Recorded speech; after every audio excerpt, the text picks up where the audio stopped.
Welcome, dear listener, to a calm exploration of the mysteries that Gravity Falls left unsolved. Tonight, we're going to examine every question that was never answered, every plot thread that was never resolved, every secret that remains hidden, even after the show's conclusion. This is designed to be a gentle journey through uncertainty. We'll explore mysteries, both large and small, speculating on possibilities while acknowledging that we may never know the truth. All delivered in a soothing, documentary style, perfect for drifting off to sleep. So settle in, get comfortable, and let's begin our exploration of the unknown. Gravity Falls was a show that loved mysteries. It built its entire narrative around secrets, codes, and hidden truths. Many of these mysteries were solved by the show's end. We learn who the author was, what the portal did, how to defeat Bill Cipher. But not everything was answered. Some mysteries were deliberately left open, inviting speculation and interpretation. Others might have been planned for resolution, but never made it into the final episodes.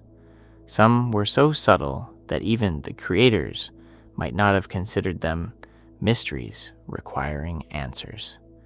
Tonight, we'll explore all of them, the big questions and the small ones, the obvious mysteries and the ones you might not have noticed, the questions that keep fans debating years after the show ended.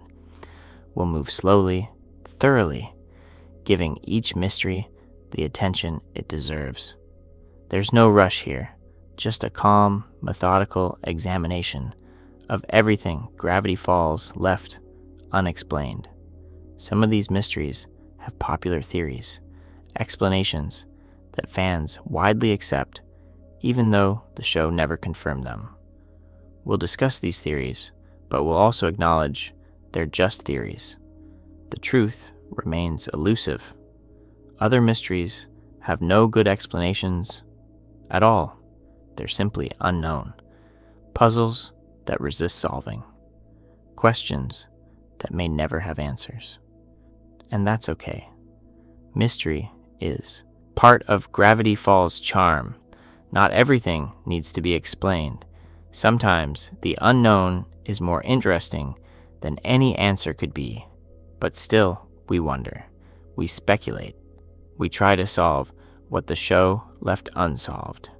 So let's begin with one of the biggest mysteries, one that touches the very foundation of Gravity Falls' weirdness. What created the weirdness? Deposit. Beneath Gravity Falls lies a massive deposit of crystallized weirdness, a geological anomaly that makes the town strange, weakens dimensional barriers, and allows supernatural phenomena to exist. But where did this deposit come from? The show never explains. We know it exists. We know it powers the town's weirdness, but we don't know its origin. This is arguably one of the most fundamental, unsolved mysteries in the entire series. Several possibilities exist. Natural formation. Perhaps the weirdness deposit is simply a natural geological formation, like any other mineral deposit. Maybe certain conditions in Earth's crust can create crystallized weirdness, and Gravity Falls happens to sit on the largest known deposit. But this raises questions. If it's natural, why is it so rare? Why don't we see other deposits elsewhere? Or do we? And Gravity Falls is just the most concentrated example. Ancient catastrophe. Maybe the deposit is the remnant of some ancient catastrophe. A meteor impact from an object made of otherworldly material. A rift that opened billions of years ago and never fully closed, leaving residue that crystallized over time. This theory is supported by the fact that the deposit seems to be a wound in reality itself. Something violent happened here, something that damaged the fabric of space-time permanently. Artificial creation, Perhaps the most disturbing possibility: the deposit was created deliberately. Some ancient civilization, some previous researchers, some entity from another dimension created it for purposes we can't fathom. If artificial, why? Was it meant to be a beacon, attracting weird phenomena? A power source? A weapon? A door that was left deliberately ajar? Dimensional. Leakage.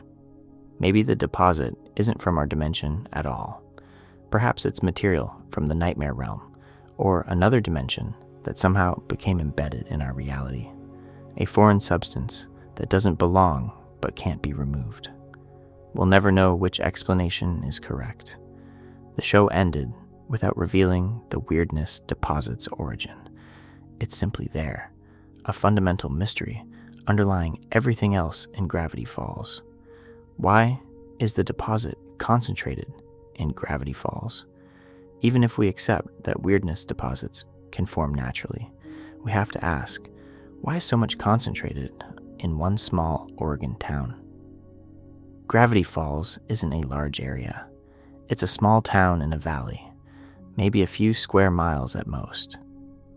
Yet, it contains enough crystallized weirdness to power decades of supernatural activity. Why here? What's special about this location specifically? Geological factors.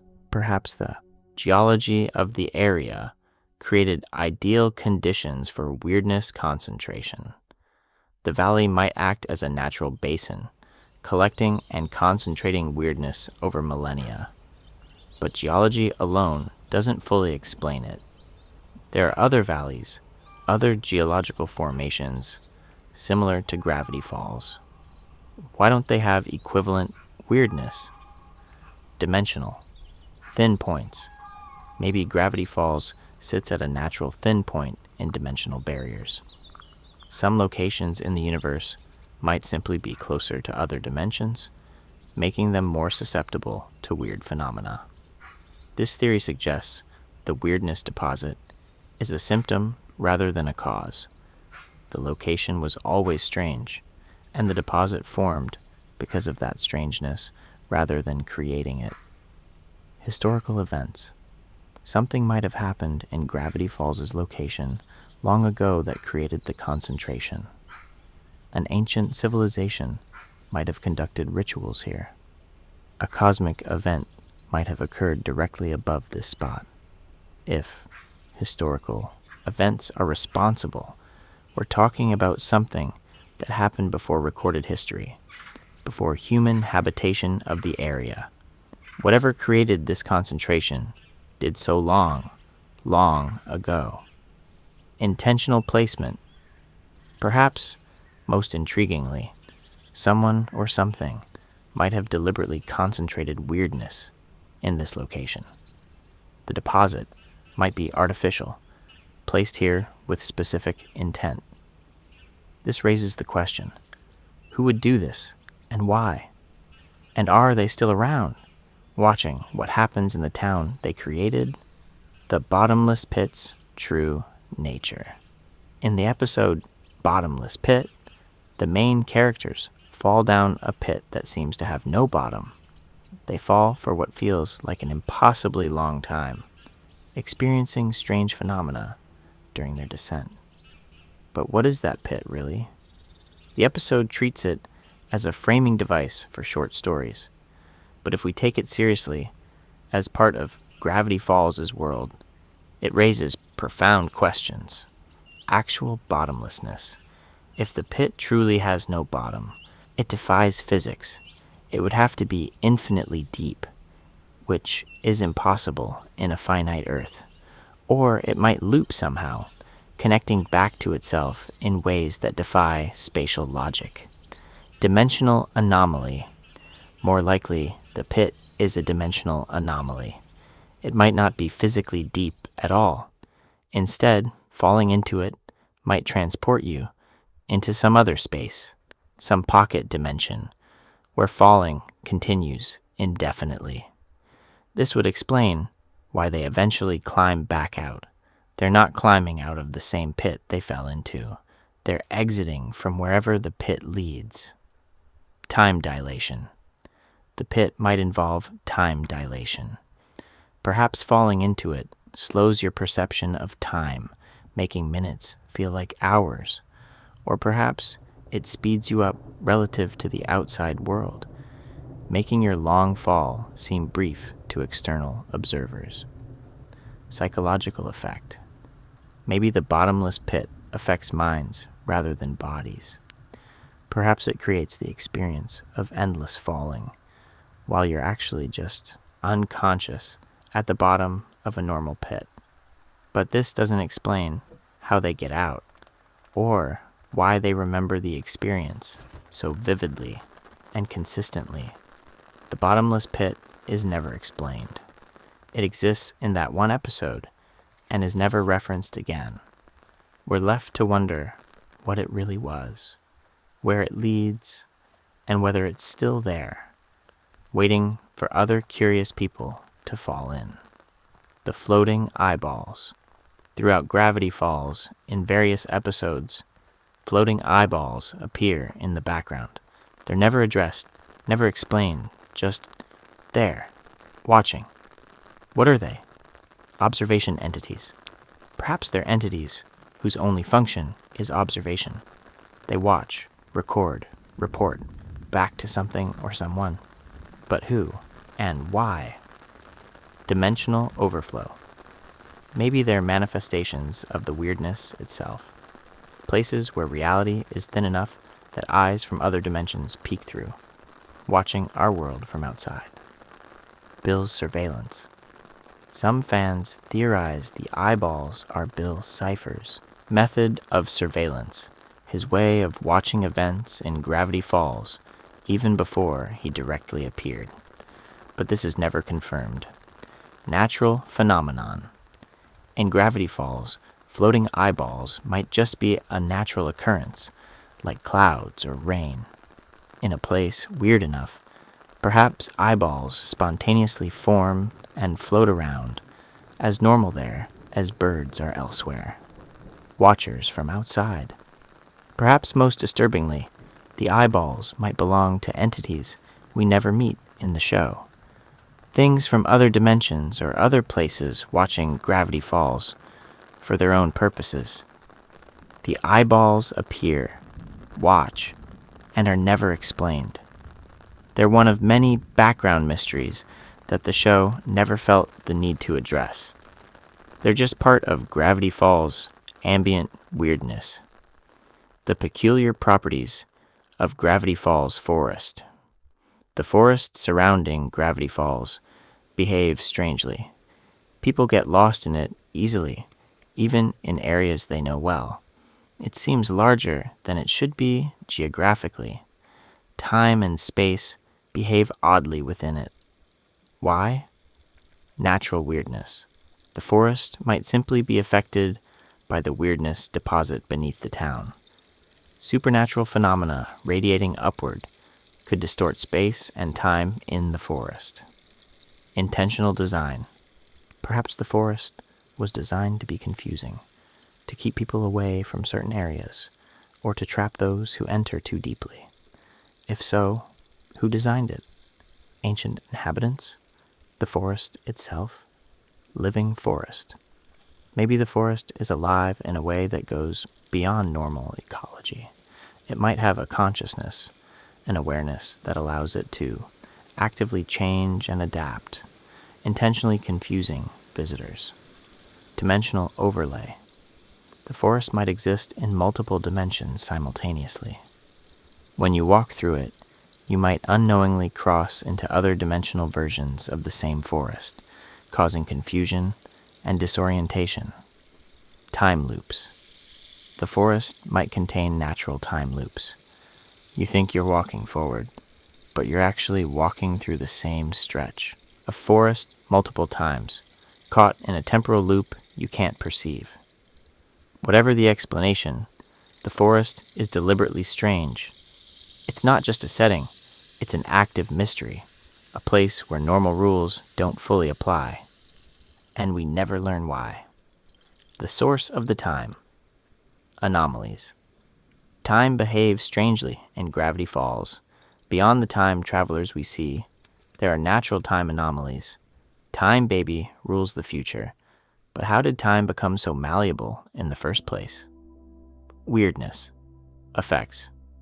Perhaps the weirdness deposit doesn't just affect space, but also time. Concentrated weirdness might make time flow inconsistently, creating natural time anomalies. Bill's influence. Bill's cipher exists outside normal time. His presence in and around Gravity Falls might have weakened temporal stability, making time more malleable than it should be. Future technology.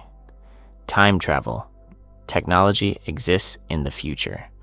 Perhaps the very existence of time travel creates paradoxes that ripple backward through time, destabilizing causality in places like Gravity Falls. Time Baby's origin. How did Time Baby come to rule time itself? Is he a natural phenomenon, or was he created? If created, by whom and for what purpose? These questions connect to larger mysteries about the nature of time in Gravity Falls universe. Time seems more fluid, more negotiable than in our reality. But why? The show uses time travel for plot purposes, but never explains the underlying mechanics or why time is so vulnerable to manipulation. It simply accepted that time travel is possible, that time can be changed, that paradoxes can occur. The natural portals. Beyond Ford's artificial portal, there are hints of natural portals in Gravity Falls, places where dimensional barriers are so thin that spontaneous openings occur. Where are these natural portals? Do they lead to the same places Ford's portal led to, or different dimensions? Are they stable or temporary? Interdimensional crossroads.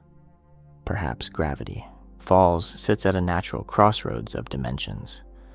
Multiple realities converge here, creating opportunities for crossover. Geological portals. Maybe certain geological formations in Gravity Falls act as natural portals. Specific rock arrangements, underground caverns, or other features might naturally thin dimensional barriers. Seasonal portals. Time might be a factor. Perhaps portals open at specific times, certain phases of the moon, solstices, or other cyclical events. Weighted toward the nightmare realm. We know Ford's portal led to the nightmare realm because that's where Bill wanted it to lead. But natural portals might lead elsewhere, to dimensions Bill can't access or doesn't know about. The existence of natural portals would explain many of Gravity Falls' weird creatures. They didn't evolve here. They came from elsewhere through natural dimensional openings. But we're never told where these portals are, how they work, or whether they're still active. It's simply implied that dimensional barriers in Gravity Falls are naturally weak, allowing crossover from other realities. Dipper's real name. Dipper is a nickname. Everyone calls him Dipper throughout the show, but his real name is Mason, revealed only in the show's final episode, and only on screen, never spoken aloud. Why the secrecy? The show made a deliberate choice to hide Dipper's real name for the entire series, only revealing it in the final moments. This suggests the name has significance we're not told about. Just privacy. Perhaps the simplest explanation. Dipper prefers his nickname, and the show respects that. His real name isn't important to his identity. Supernatural significance. In many magical traditions, knowing someone's true name gives you power over them. Maybe Dipper instinctively hides his real name as a form of protection. Family connection. Mason might connect to some aspect of the Pines family history we never learned. Perhaps it's a family name with significance that wasn't explored. Author's choice. Alex Hirsch might have simply wanted Dipper's name to be a mystery, building up the question for years before finally revealing it in the last episode. The mystery isn't about what the name is. We know it's Mason. The mystery is why it was hidden, why it matters, and whether there's significance we're missing. Wendy's mom. Wendy's mother is dead. This is stated in the show. But we're never told how she died, when she died, or anything about her, beyond the fact that she existed and is now gone. Why the silence? Privacy. Maybe Wendy doesn't talk about her mother because the death was traumatic. The show respects her grief by not forcing her to discuss it. Lost storyline. Perhaps there were plans to explore Wendy's mother's death, but the storyline was cut for time or tone reasons. Intentional mystery. The show might deliberately leave this unexplained to add depth to Wendy's character, without requiring screen time for full explanation. But there are darker possibilities. Weird related. Death. Maybe Wendy's mother died because of Gravity Falls weirdness. Perhaps she encountered something supernatural that killed her, and Wendy's family doesn't discuss it because it's too disturbing. Covered up. Death. Perhaps the circumstances of her death were covered up by the Society of the Blind Eye, or other forces in Gravity Falls. The truth might be hidden, even from Wendy herself. Recent death. We're never told when Wendy's mother died. It could have been recently. Adding weight to Wendy's emotional armor. She might still be actively grieving while pretending to be fine. Wendy's mother remains a ghost in the narrative, present in her absence, but never explained. We're left to wonder who she was and what happened to her. Old Man McGucket's full backstory. We learn significant parts of Fiddleford. McGucket's story. He was Ford's assistant. He built the memory gun. He used it on himself repeatedly, descending into madness. But there are gaps. His family, McGucket, had a wife and son who he abandoned. What happened to them? Did they try to find him? Do they know where he is? The show suggests McGucket pushed them away to protect them from what he knew about the portal. But did he just leave? Did he fake his death? Did he explain anything? His recovery. At the show's end, McGucket stops using the memory gun and begins recovering. But how complete is his recovery? Can someone who erased their mind dozens of times ever fully heal? His missing years. There are years between McGucket leaving Ford and becoming Old Man McGucket. What happened during those years? How did he survive? What did he do? His inventions. Even in his damaged state, McGucket creates incredibly advanced technology. Where does this ability come from?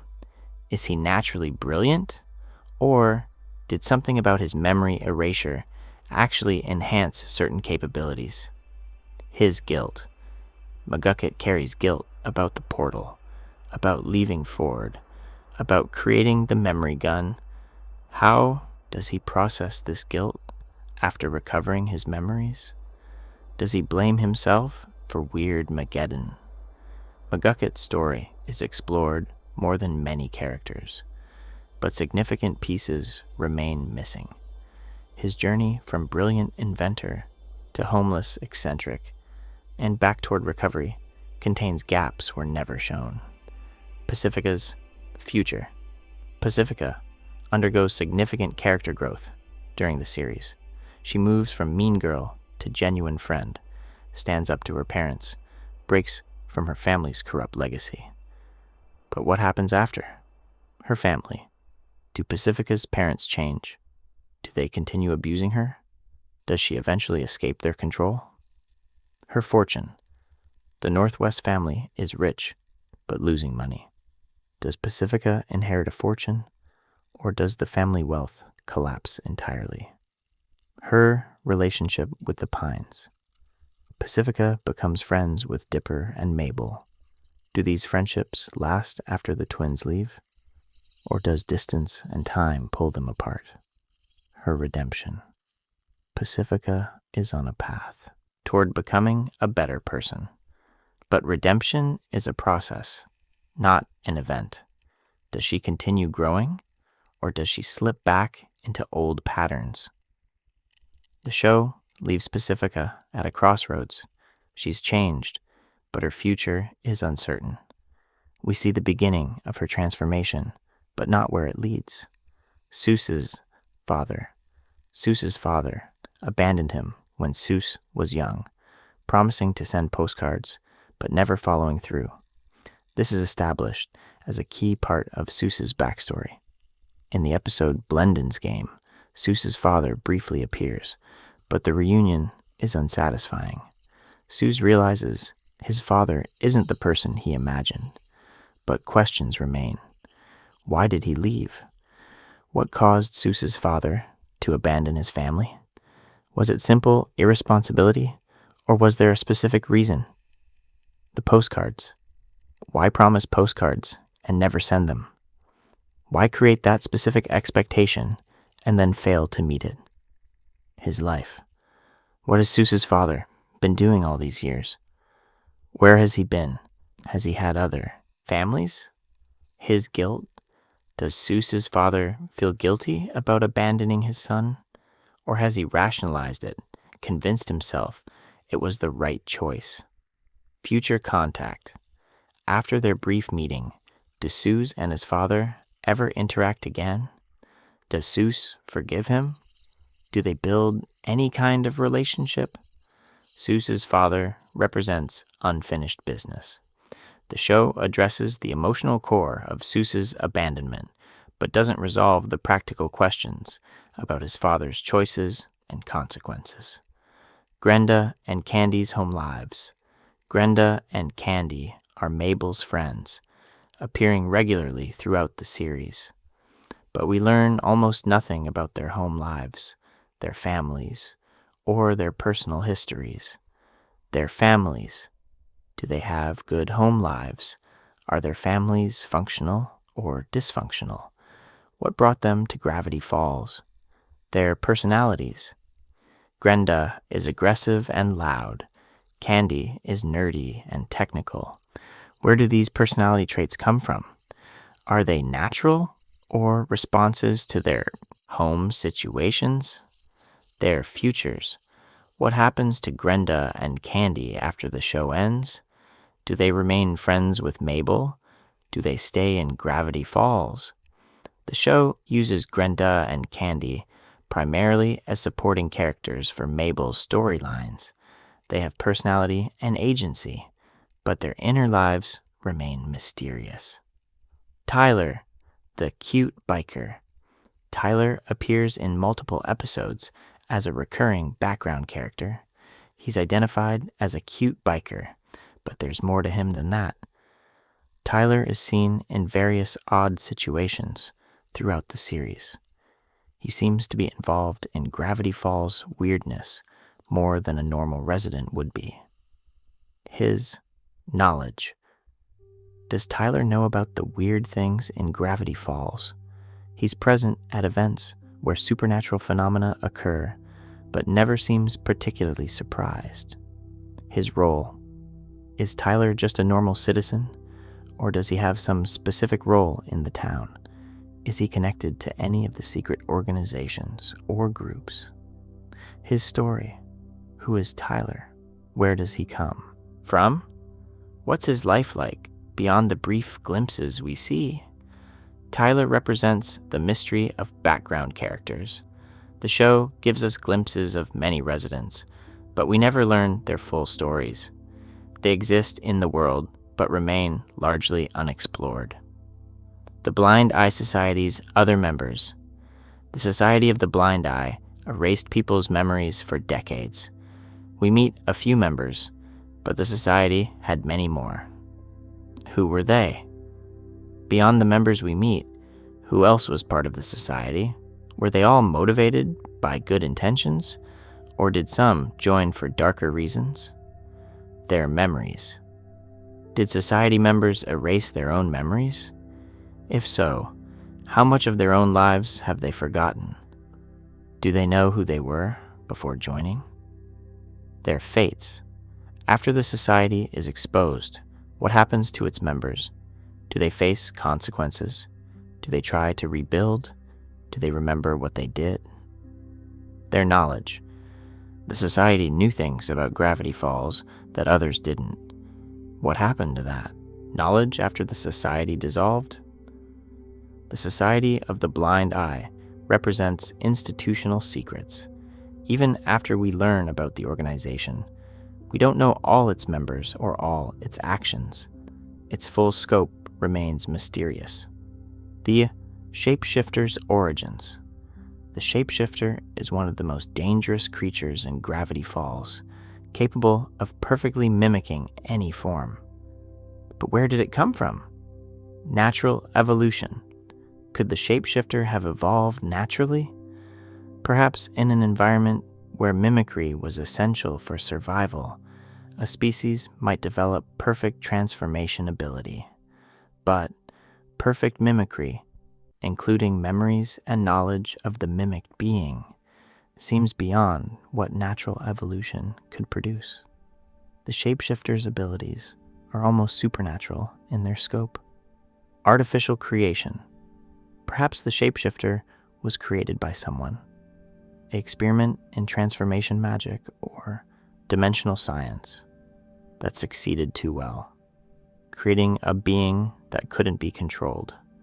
If created, who made it? Ford? An earlier researcher? An entity from another dimension? Dimensional refugee. Maybe the shapeshifter comes from another dimension where shapeshifting is common. It might have come through a natural portal and become trapped in our reality. Last of its kind. The show only shows one shapeshifter. Is it unique, or are there others? If it's the last of its kind, what happened to the rest? Its goals. Beyond escaping imprisonment, what does the shapeshifter want? Does it have goals beyond survival? Does it miss its home, if it has one? Does it experience loneliness or other emotions? The shapeshifter is captured and contained, but its origin, purpose, and full nature remain mysterious. It's a powerful, dangerous being whose true story we never learn. The Gremloblin's creation. The Gremloblin shows people their worst nightmares when they look into its eyes. This is an incredibly specific and disturbing ability. Such a precise and terrible power suggests the Gremloblin wasn't naturally evolved. It seems designed to cause psychological trauma. Natural predator. Perhaps in its native environment, the nightmare ability is a hunting technique. Paralyze prey with fear, making them easy to catch. But the specificity of showing personalized nightmares suggests something more complex than simple predation. Magical creation. Maybe the Gremloblin was created through magic, designed as a weapon or guard creature. Its nightmare ability would make it effective at deterring intruders. Curse victim. Perhaps the Gremloblin was once something else, a person or creature that was cursed, transformed into a nightmare-inducing monster. Dimensional entity. The Gremloblin might be from a dimension where nightmares are physical, tangible things. In its home dimension, its ability might be normal communication. Government experiment. The Gremloblin is eventually captured by government agents. Maybe they created it in the first place.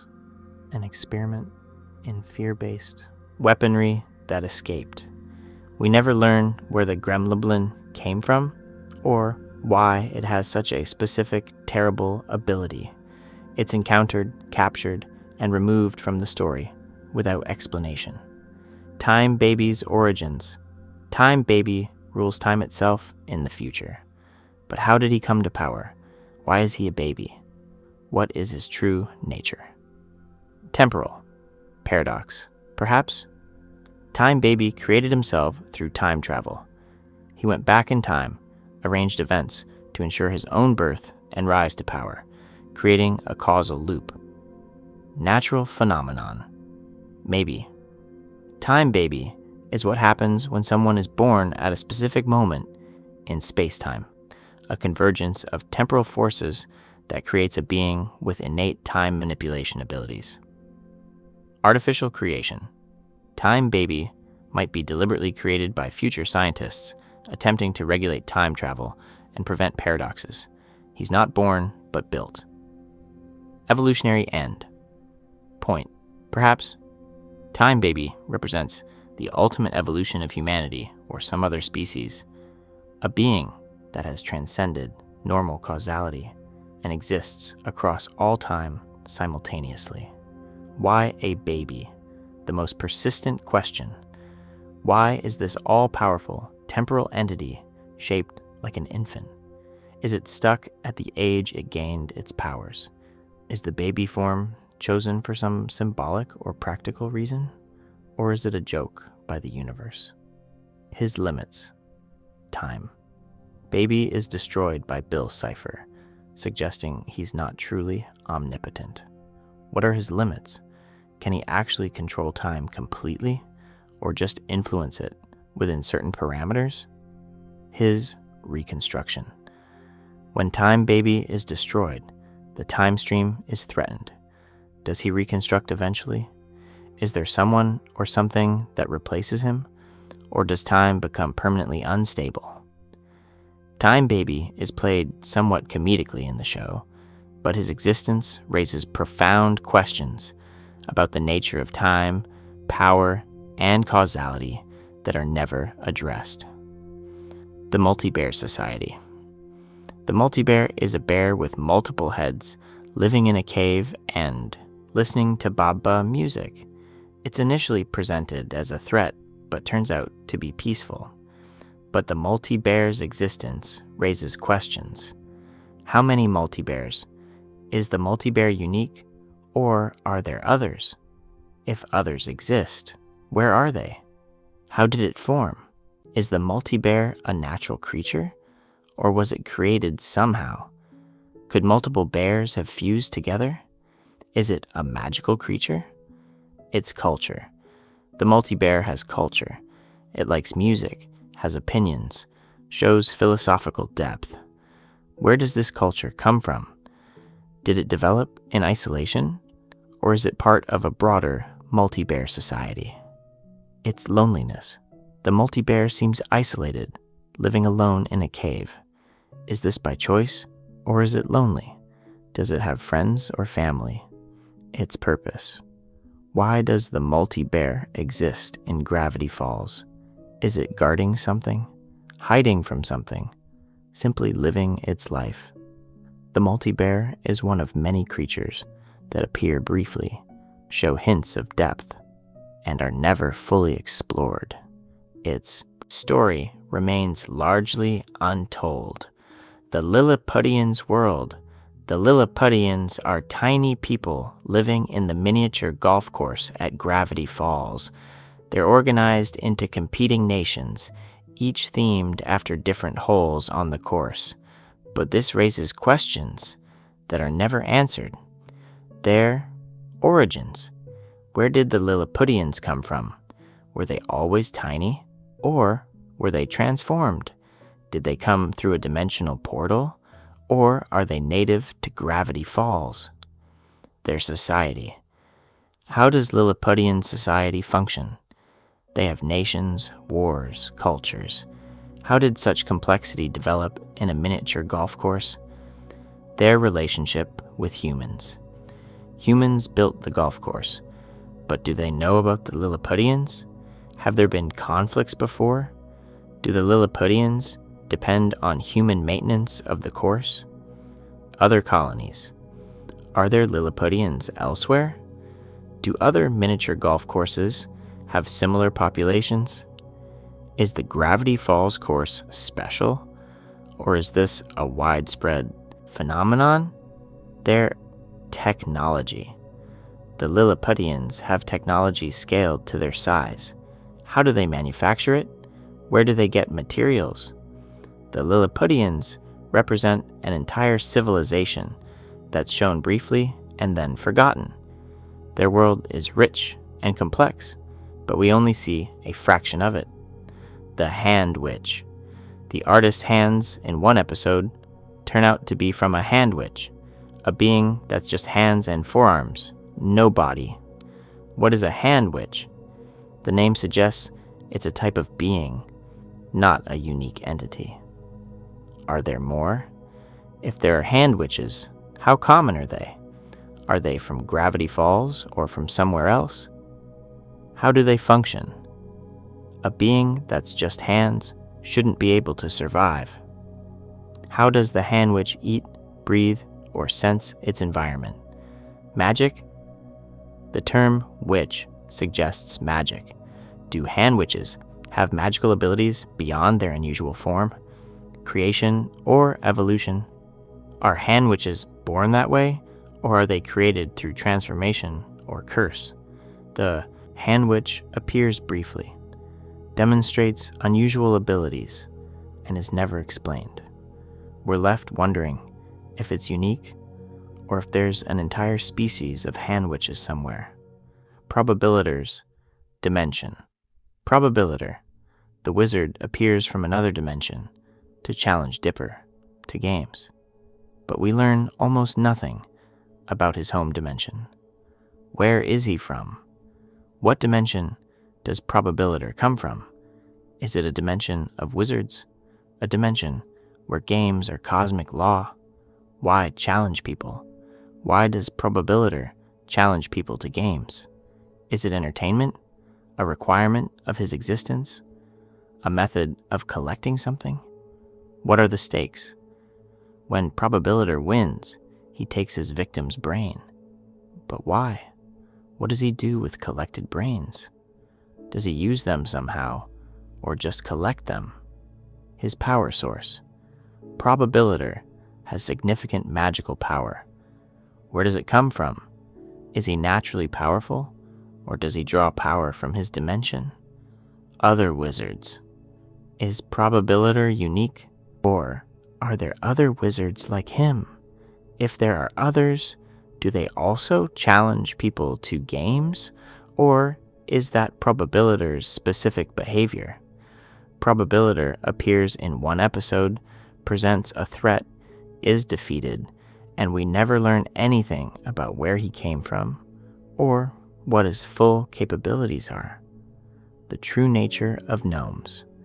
Gnomes appear frequently in Gravity Falls. They're small bearded creatures that can stack together to form larger shapes. But what are they really? Origin. Where do gnomes come from? Are they native to Earth, or did they come from elsewhere? Did they evolve naturally, or were they created? The stacking ability. The gnome's ability to perfectly coordinate and form larger shapes is remarkable. How does it work? Are they psychically linked? Do they share a hive mind? Their society. The gnomes have a society with leaders, queens, cultural practices. How developed is this society? Do they have history, art, religion? Reproduction. How do gnomes reproduce? They kidnap women to be their queen. But what happens after? Are there female gnomes, or do they somehow reproduce with humans? Lifespan. How long do gnomes live? The same gnomes appear throughout the show, but are they ancient or relatively young? Other locations. Are gnomes specific to Gravity Falls, or are there gnome populations elsewhere? If elsewhere, are they all trying to kidnap queens? The gnomes are treated largely comically, but their existence implies a rich backstory and complex biology that's never explored. Bill's true form. Throughout the show, Bill appears as a yellow triangle with a single eye. But is this his true form, or is it just how he chooses to manifest? Original form. In the second dimension, Bill would have been a flat, two-dimensional triangle, but after his dimension's destruction and billions of years in the nightmare realm, has his form changed? Chosen. Appearance. Maybe Bill's triangular form is chosen, not inherent. He might appear as a triangle because it's simple, memorable, and fits his aesthetic. His true form might be something else entirely. Formless entity. Perhaps Bill doesn't have a fixed form at all. He might be pure consciousness or energy that takes shapes as needed or desired. Dimensional projection. The triangle we see might be a three-dimensional projection of a being that exists in more dimensions. We're seeing a limited version of something far more complex. Cultural significance. Why a triangle specifically? Does the triangle have significance to Bill beyond aesthetics? Is it connected to his past or his powers? The show never confirms whether the triangle is Bill's true form or just his preferred manifestation. We're left wondering what he really looks like, if such a question even has meaning for a being like Bill. Bill's real age Bill claims to be billions of years old, but how old is he really? Since the second dimension. If Bill has existed since the second dimension's destruction, he's likely at least billions of years old as claimed. But how do we measure age for a being that exists outside normal time? Bill can enter dreams, travel dimensions, possibly even manipulate time. Does time affect him the way it affects others? Subjective time. Perhaps Bill's age depends on perspective. He might have experienced billions of years subjectively, while less time has passed objectively, or vice versa. Born or created? We assume Bill was born in the second dimension, like other beings there. But what if he was created? What if he's artificial, designed by some earlier entity? Time in the nightmare realm. The nightmare realm exists outside normal space-time. Does time pass there the same way? Bill's billions of years might not be comparable to our billions of years. Exaggeration. Maybe Bill is lying or exaggerating about his age. He's a known deceiver. Perhaps he's much younger than he claims, using false age to seem more impressive or intimidating. We'll never know Bill's exact age or how to properly measure it. His existence spans dimensions and defies normal temporal logic. What Bill did for billions of years. Bill existed for billions of years between the second dimension's destruction and his arrival in Gravity Falls. What did he do all that time? The nightmare realm. Much of it was probably spent in the nightmare realm with his henchmaniacs. But billions of years is a long time. Did he just party for eons? Other schemes. Was Ford the first person Bill manipulated? Or had there been others in other dimensions? Did Bill try to invade other realities before attempting Gravity Falls? Learning. Bill accumulated vast knowledge during his existence. Did he study dimensions, practice manipulation, develop his abilities? Suffering. Despite his chaotic exterior, did Bill suffer during those billions of years? Was he lonely? Did he grieve his lost dimension? Or had he long since moved past such emotions? Other entities. Did Bill interact with beings like the axolotl? Did he have relationships with cosmic entities we never meet? Boredom. How does one avoid boredom across billions of years? Did Bill struggle with the meaninglessness of eternal existence? Is his chaos partly an attempt to create meaning? Bill's backstory between his origin and the show's events is almost entirely unexplored. In billions of years of existence, are compressed into vague references and hints. Bill's knowledge of the future. Bill demonstrates knowledge of future events at various points. Does he actually know the future, or is he just good at prediction? Time manipulation. Bill exists outside normal time in some way. He might perceive time differently, seeing multiple timelines or possible futures. Calculation. Perhaps Bill doesn't see the future, but is so intelligent and knowledgeable that he can calculate probable outcomes with near perfect accuracy. Limited. Sight. Maybe Bill's future knowledge is limited or unreliable. He might see possibilities rather than certainties, which would explain why his plans don't always work. Time Baby's domain. Time Baby rules time in the future. How does Bill's relationship with time interact with Time Baby's control? Can Bill manipulate time despite Time Baby's oversight? Bill's temporal awareness is significant, but never fully explained. We don't know the extent or mechanism of his ability to know what will happen. The axolotl's deal. Bill's final words invoke the axolotl, begging for a return. The show never reveals whether this plea was answered. Who is the axolotl? The axolotl is a cosmic entity mentioned in supplementary materials. It seems to govern reincarnation and second chances, but we never meet it or learn its full nature. Did it answer? Did the axolotl hear Bill's plea? Does it have the power to revive or reincarnate Bill? Conditions. If the axolotl grants second chances, what are the conditions? Would Bill have to change? Learn something? Experience punishment? Other form. If Bill is reincarnated, what form would he take?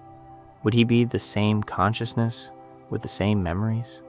Or would he be effectively a different being? Location. If Bill is reborn, where would it happen? In our dimension? In the nightmare realm? Somewhere else entirely? Threat level. If Bill returns in some form, would he be as dangerous? Or would reincarnation limit his power? The axolotl remains one of Gravity Falls' most tantalizing mysteries, mentioned but never shown, promising possibilities that are never confirmed or denied. Bill's relationship with other demons. Bill is called a dream demon, suggesting there are other demons, but we never meet any others like him. How many demons? Is Bill unique, or are there other dream demons? If others exist, where are they? What are they doing? Hierarchy. Is there a hierarchy among demons?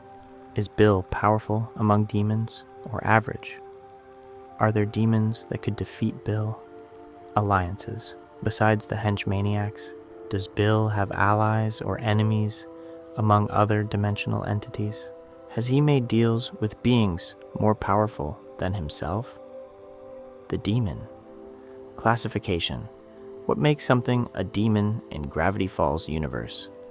Is it a species designation, a behavioral category, or something else?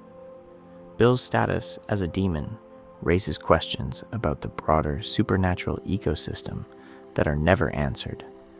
Bill's henchmaniacs' backstories.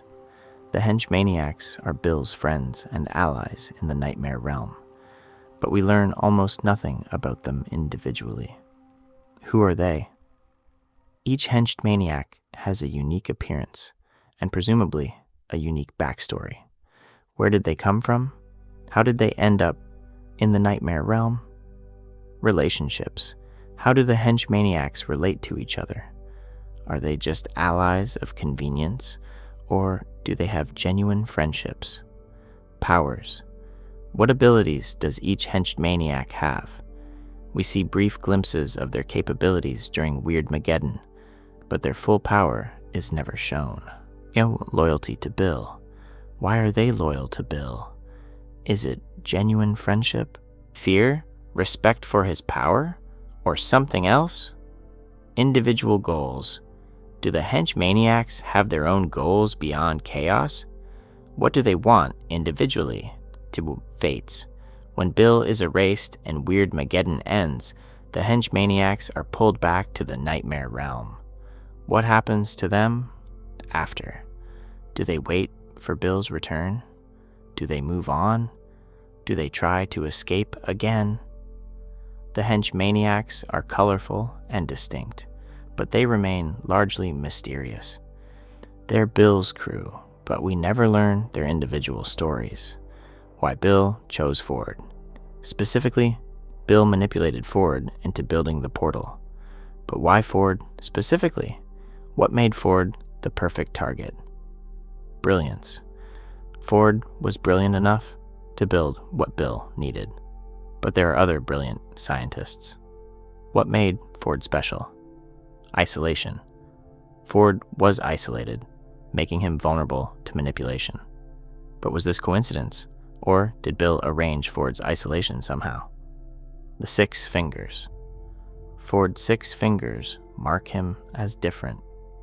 Do they have significance beyond being unusual? Did Bill specifically seek someone with that trait? Destiny. Maybe Ford was always destined to build the portal. Perhaps Bill saw possible futures and chose Ford because he was most likely to succeed. Previous connection. Did Bill know Ford before appearing in his dreams? Had he been watching Ford for years, waiting for the right moment? The show presents Bill's choice of Ford as somewhat opportunistic. Ford was in the right place at the right time, with the right abilities. But there might be more to it that we never learn. The portal's other functions. Ford's portal was designed to open a gateway to the nightmare realm, but a device that can tear holes in dimensional boundaries could theoretically do many other things. Travel. Could the portal be used for travel to specific dimensions? Ford designed it with Bill's input, but what if someone else operated it with different coordinates? Communication. Could the portal facilitate communication across some dimensions without physical travel? Energy. Could the portal tap into dimensional energy for power generation? The amount of energy required to run the portal was massive. But what if the portal could also generate energy? Weaponization. Could the portal be used as a weapon? Opening rifts in specific locations, destabilizing reality in targeted ways? Observation. Could the portal allow observation of other dimensions without crossing over? The portal's full capabilities were never explored. It was built for one purpose, used briefly for that purpose, then shut down. Its potential remains unknown. What Ford discovered in Dimension 52. Ford mentions Dimension 52 briefly, implying something terrible happened there, but he never elaborates. What is Dimension 52? Is it a number in a catalog of dimensions Ford visited? If so, he visited at least 51 dimensions before it. What were those like? The incident. What happened in Dimension 52 that traumatized Ford? Was he captured? Tortured? Did he witness something horrifying? Did he do something he regrets? Lasting effects. Does the Dimension 52 incident affect Ford's behavior or psychology in ways we don't see on screen? Does it fuel his paranoia or his determination? Connection to Bill. Was Bill involved in the Dimension 52 incident? Did Ford encounter Bill's influence in that dimension? Why won't he talk about it? Ford's refusal to discuss Dimension 52 suggests deep trauma. What could be so bad that Ford, who's willing to discuss many terrible things, won't talk about this? Dimension 52 is one of many hints at Ford's multiverse experiences that are never fully explained. It suggests a wealth of stories that happened off-screen. The other journal's locations. Ford wrote 3 journals. Journal 3 was found by Dipper. But where were journals 1 and 2 during the series? Journal 1. Stan had it, hidden somewhere in the Mystery Shack. But where specifically? How did he keep it hidden from Dipper and Mabel all summer? Journal 2. Given to the Society of the Blind Eye for hiding. But where did they hide it? How did they ensure it stayed hidden? Why separate them? Ford separated the journals to prevent anyone from having complete information about the portal. But why these specific hiding spots? Did he trust the society to keep their journals safe? Original locations. When Ford first hid the journals, where did he put them? Journal 3 was in a tree, but were the others in the same locations where they were eventually found? Other information. The journals contained more than just portal information. What other dangerous knowledge did Ford want to keep separated? The journals' locations and the logic behind their hiding places are addressed only briefly. There might be more thought behind Ford's strategy than were shown. Ford's other inventions. Ford invented many things beyond the portal. The journals document various devices and discoveries, but we only see a fraction of his work. What else exists? How many inventions did Ford create during his years in Gravity Falls? What are they capable of? Current locations. Where are these inventions now? Are they in the bunker? Scattered around Gravity Falls? Taken by the government? How dangers? How many of Ford's inventions are dangerous? Could they be weaponized or misused? Lost knowledge. Ford created things during his paranoid period that he might not fully remember or document. Are there inventions whose existence or purpose is lost? Multiverse technology. Did Ford bring back technology from other dimensions? Does he possess devices that didn't originate in our reality? Ford's inventing extends far beyond what we see on screen. His full body of work remains largely mysterious. McGuckett's memory gun blueprints. The memory gun is a powerful and dangerous device. Its blueprints presumably still exist somewhere. Location. Where are the memory gun blueprints? Did McGuckett destroy them? Are they hidden somewhere? Completeness. Do the blueprints include everything needed to build a new memory gun? Or are there components McGuckett kept only in his mind? Other devices. The memory gun was one device. Did McGuckett design other mind-affecting technology? Government interest. Does the government know about the memory gun? Would they want it for their own purposes? Safeguards. Are there safeguards to prevent the memory gun from being rebuilt? Or could anyone with the blueprints create one? The memory gun's technology is dangerous enough that its blueprints alone represent a significant threat. Their fate is never addressed. The infinity-sided. Die Probabilitor uses an infinity-sided die as part of his games, but such an object shouldn't be able to exist in normal space. How does it work? An infinity-sided die is a mathematical impossibility. How does Probabilitor's die function? Is it magical? Dimensional? Does it exist across multiple dimensions simultaneously? What does it do?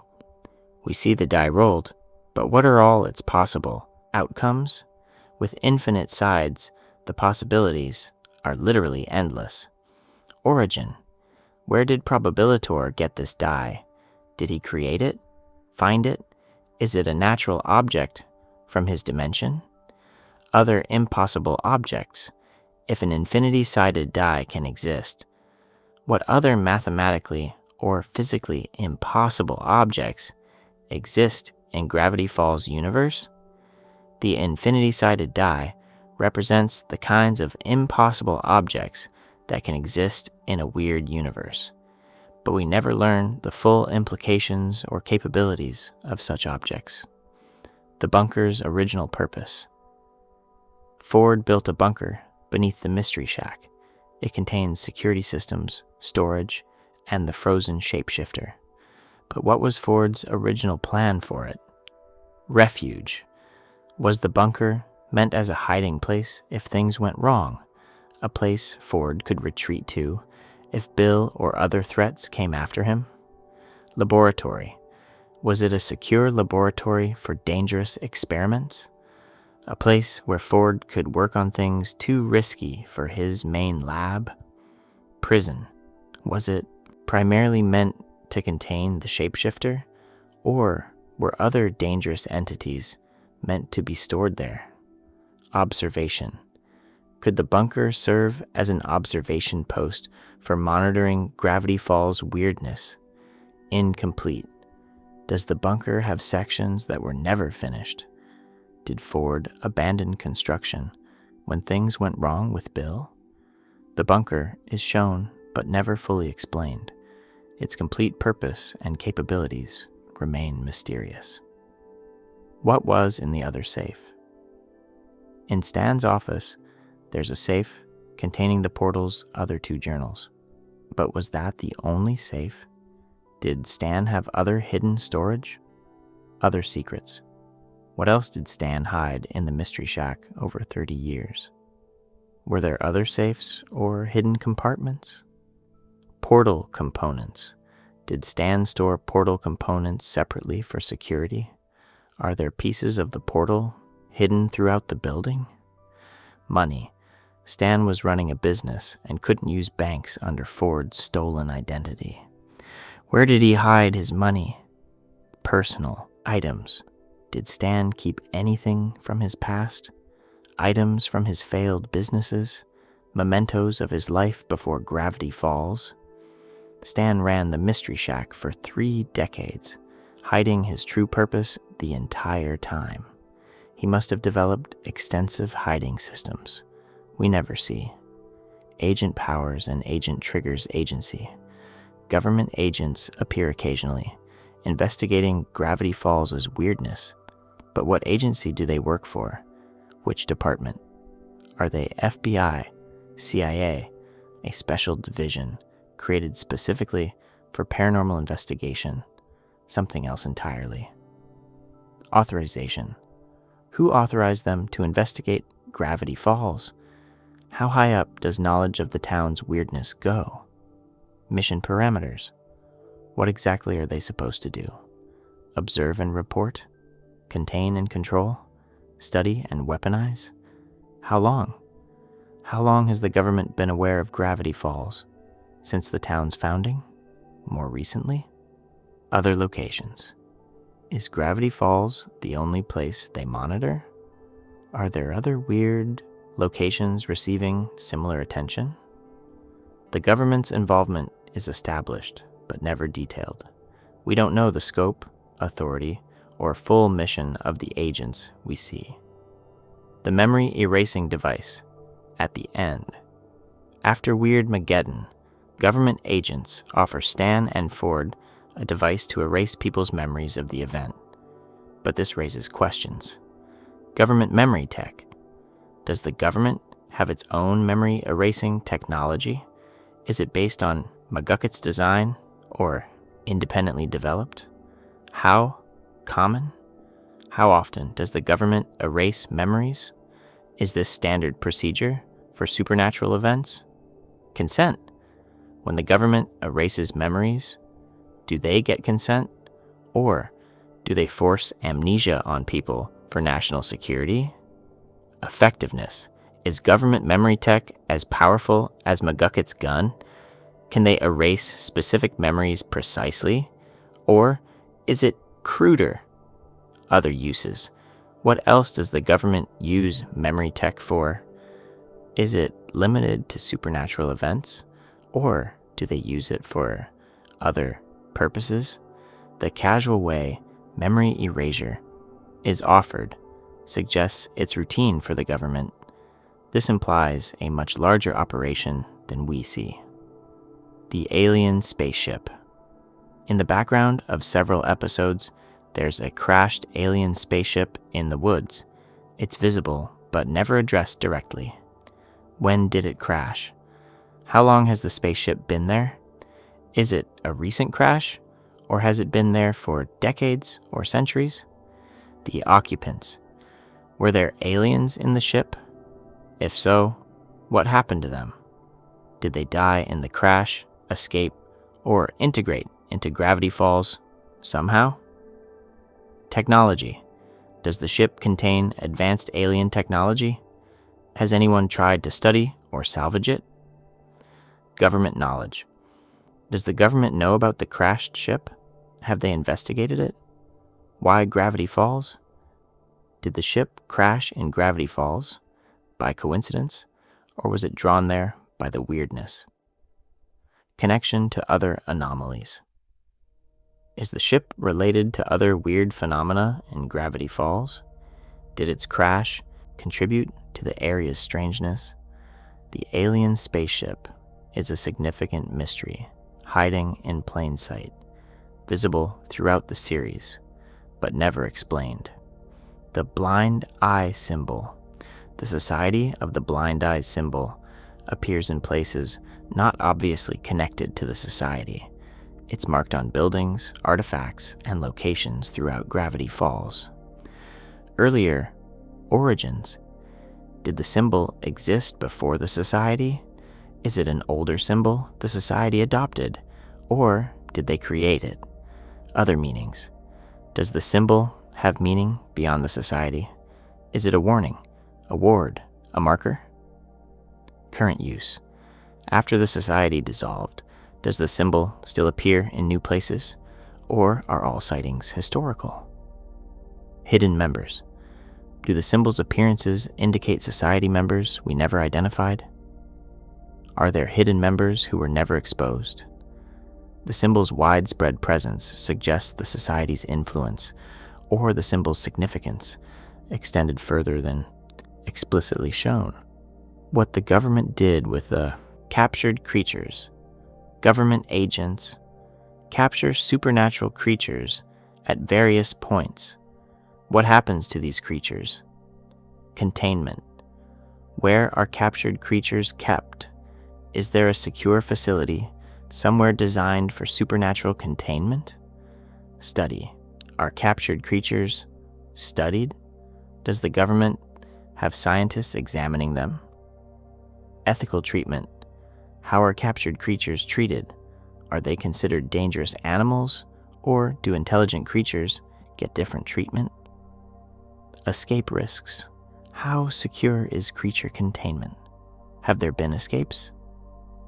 Weaponization. Is the government trying to weaponize supernatural creatures or phenomena? The government clearly has some procedure for handling supernatural threats, but we never see it.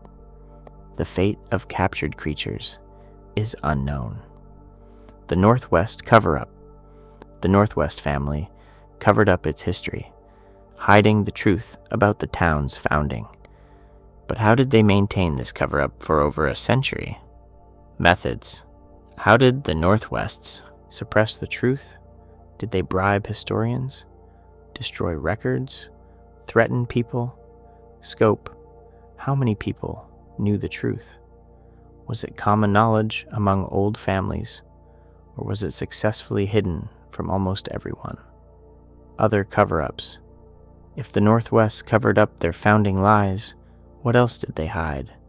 What other family secrets are still concealed? Modern era. In the modern era, with better record-keeping and communication, how did the cover-up survive? Consequences.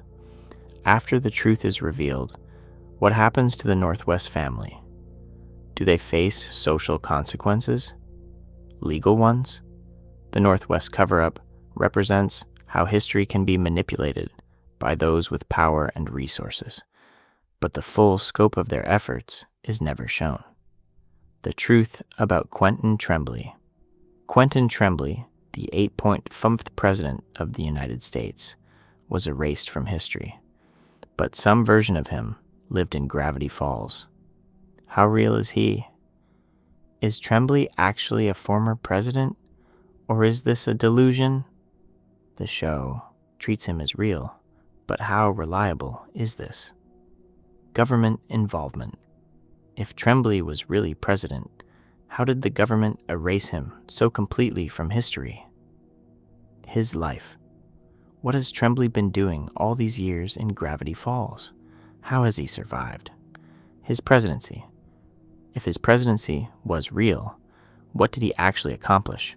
What laws did he pass? What impact did he have? Why 8.5?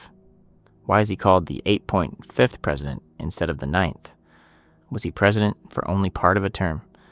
Tremblay is played for comedy, but his existence implies a major historical cover-up that's never fully explained. The mystery of historical gravity. Falls. Gravity. Falls has existed for over a century, but we see very little of its history between founding and the modern era. Previous researchers. Were there researchers before Ford? People who studied the town's weirdness? Historical events. What major events happened in Gravity Falls' history? Natural disasters, social changes, encounters with weirdness? Population changes. Has the population remained stable? Have there been periods when people left en masse? Economic changes. Gravity Falls went from logging town to tourist destination. How and when did this transition occur? Famous residents. Besides the Northwest, did other notable people live in or visit Gravity Falls? The town's century of history is mostly unexplored. We see the present and brief glimpses of the past, but vast stretches of time remain mysterious. The true nature of reality in Gravity Falls. Gravity Falls universe operates on different rules than our own, but what are the fundamental laws of its reality? Dimensional structure. How many dimensions exist in Gravity Falls multiverse? We know of at least 3 spatial dimensions, plus the nightmare realm, but are there others? Magic versus science. Is magic a real force in this universe, or is everything ultimately explainable through sufficiently advanced science? Consciousness. Does consciousness have special properties in Gravity Falls universe? Bill can enter minds, suggesting consciousness is a real, accessible thing, rather than just brain activity. Free will. With prophecies, time travel, and Bill's manipulation, how much free will do people actually have? Life after death. What happens after death in Gravity Falls universe? Do souls exist? Is there an afterlife?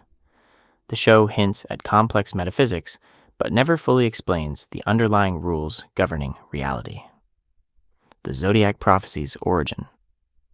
The Zodiac Wheel appears in Ford's journal, showing symbols for characters who could perform a ritual to stop Bill. But where did this prophecy come from? Source. Did Ford discover this prophecy, or did he create it? If discovered, where? Age. Is the prophecy ancient or relatively recent? Has it been known for centuries, or did it come into being around the time of the show's events? Mechanism. How does the prophecy work? Why would those specific people holding hands in that specific formation stop Bill? Inevitability. Was the prophecy always going to fail? Were the personal conflicts that prevented its success part of the prophecy itself? Other prophecies. If this prophecy exists, are there others? Are there predicted events that haven't happened yet? The zodiac represents predestination and the limits of prophecy, but its origin and full meaning are never explained. The mindscape's rules. Bill operates primarily in the mindscape, the realm of thoughts and dreams. But what are the rules of this space? Access. Bill can enter the mindscape easily. Can others do the same? Or is it a unique ability of his? Physics. What laws govern the mindscape? Why can impossible things happen there? Permanence. Changes in the mindscape can affect people permanently. How does the mindscape connect to physical reality? Multiple minds. Can multiple consciousnesses exist in one mindscape simultaneously? Can mindscapes connect to each other? Death. What happens to someone's mindscape when they die? Does it cease to exist, or does it continue in some form? The mindscape is crucial to Bill's power, but we never learn its full nature or rules. The connection between dreams and reality. In Gravity Falls, dreams have unusual power. They're not just subconscious processing, they're a real space where things can happen.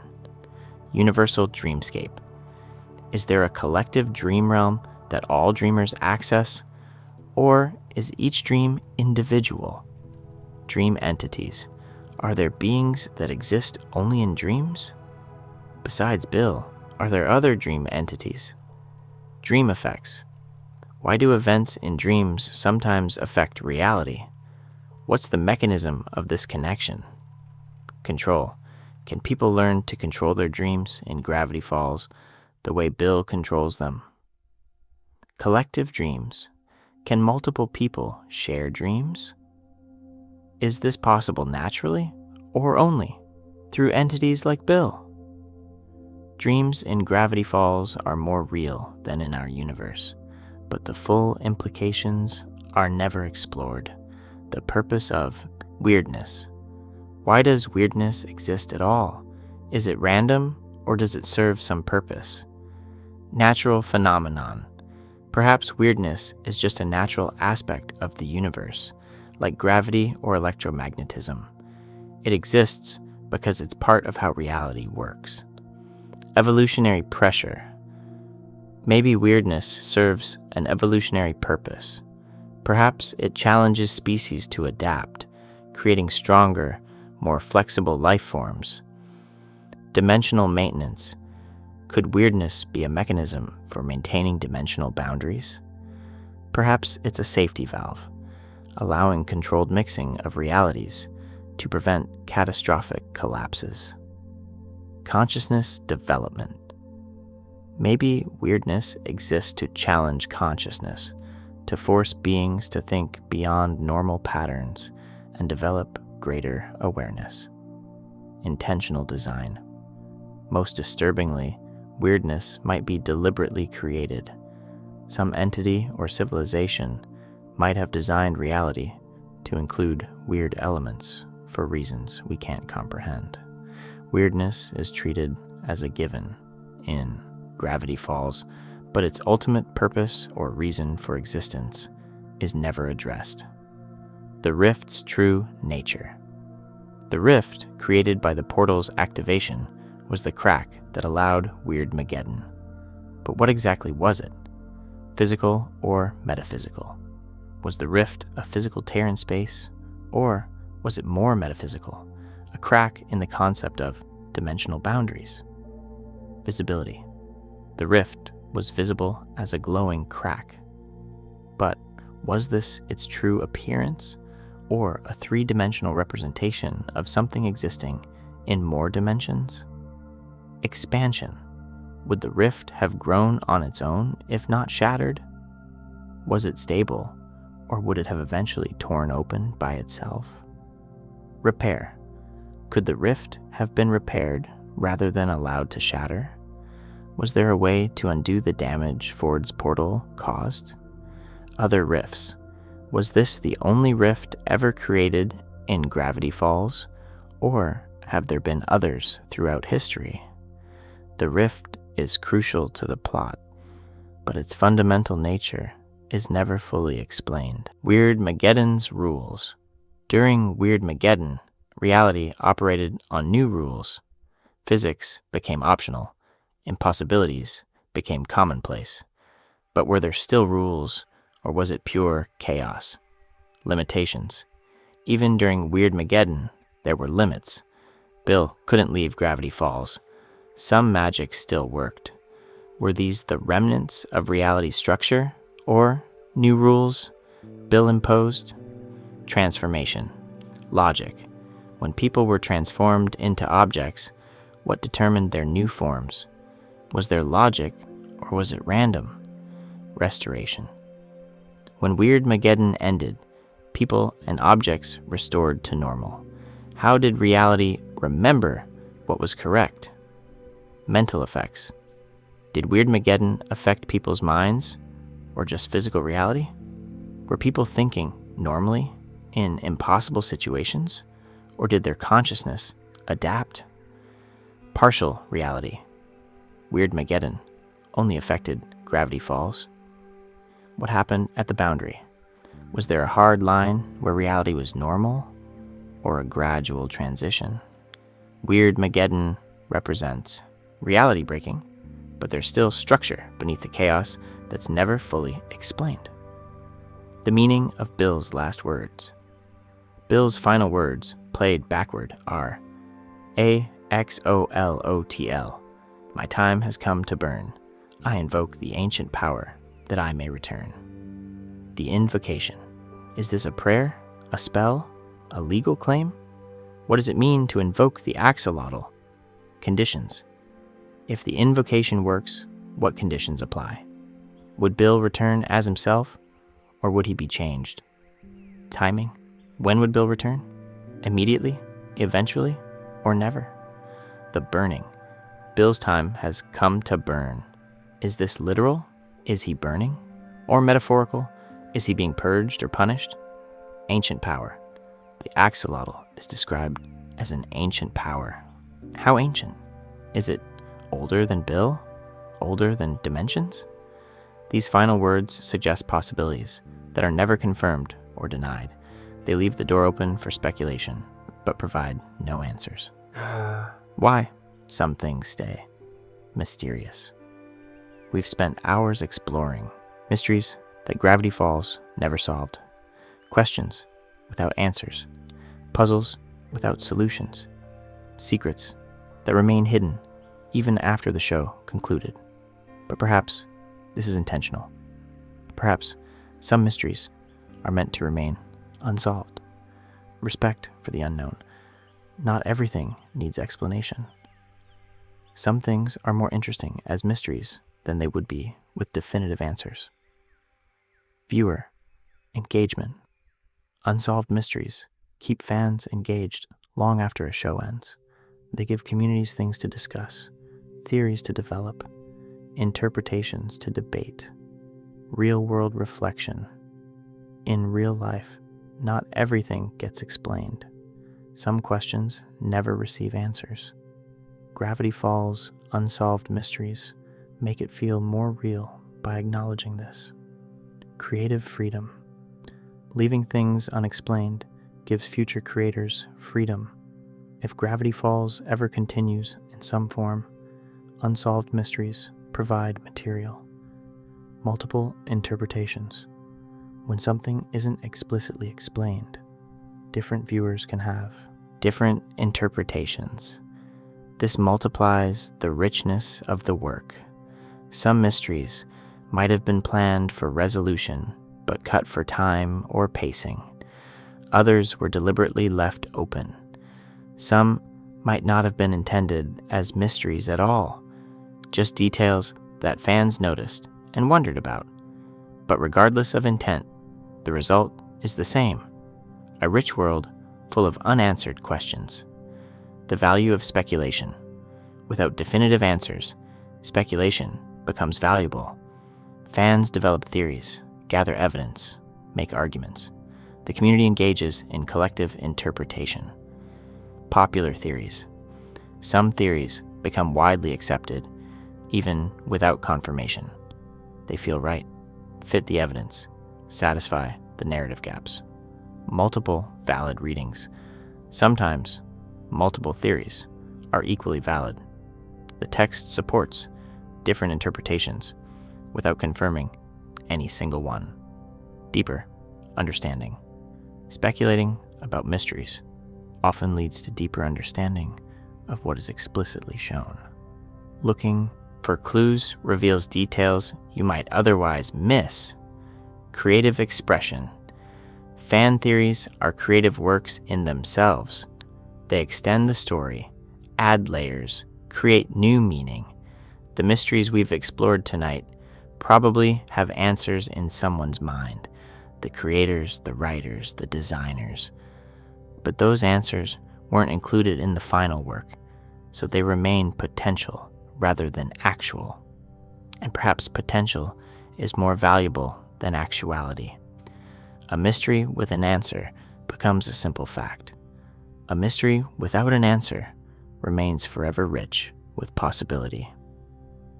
What we do know. Amidst all these mysteries, it's worth remembering what we do know. Gravity Falls answered many of its central questions. We know who the author is. We know what the portal does. We know how to defeat Bill Cipher. We know why Stan pretended to be Ford, why Ford built the portal, why Bill wanted to invade. The core narrative is complete. The character arcs resolve. The main mysteries are solved. What remains unsolved are the edges, the implications, the background details, the world-building elements that support the main story without being central to it. These mysteries don't prevent us from understanding or enjoying Gravity Falls. They enrich it, add depth, create the sense of a world that extends beyond what we see on screen. The comfort of questions. There's something comforting about questions without answers. They remind us that not everything can be known, that mystery is part of existence. In our daily lives, we encounter unknowns constantly. We make decisions without complete information. We live with uncertainty. We accept that some questions may never be answered. Gravity Falls mysteries reflect this reality. They acknowledge that complete knowledge is impossible, that every answer raises new questions, that understanding is always partial, and that's okay. We can still function, still find meaning, still enjoy the story without knowing everything. The mysteries don't frustrate, because they're not meant to be solved. They're meant to be wondered about, speculated on, imagined. They're invitations to engagement rather than problems requiring solutions. Sweet dreams of mystery. As we close this exploration of Gravity Falls' unsolved mysteries, let these questions settle gently in your mind. Don't struggle to answer them. Don't force solutions where none exist. Just let them be. Let them float in that space between knowing and not knowing, between certainty and possibility. Some mysteries are meant to remain mysterious. Some questions are more valuable than any answer could be. The universe is full of unknowns. Reality itself is fundamentally mysterious. The more we learn, the more we realize how much we don't know. Gravity Falls captures this truth. It gives us a world rich with wonder, full of phenomena we can observe, but not fully explain. And in doing so, it reminds us that mystery isn't a problem to solve. It's a feature of existence to be appreciated. So, rest now, traveler. Let the unanswered questions drift into dreams. Let speculation give way to sleep. You've explored every mystery we could find. You've wondered about questions great and small. You've traveled through uncertainty with curiosity rather than frustration. That's the right approach to mystery. Not demanding answers, but appreciating questions. Not forcing resolution, but enjoying speculation. Not fearing the unknown, but embracing it as part of the adventure. Gravity Falls taught us many things. Perhaps the most important is this: not everything needs to be explained. Some mysteries are meant to remain mysterious. And that's perfectly, wonderfully, mysteriously okay. Sweet dreams. May your rest be peaceful. May your questions be gentle. May your mysteries bring wonder rather than worry. Good night.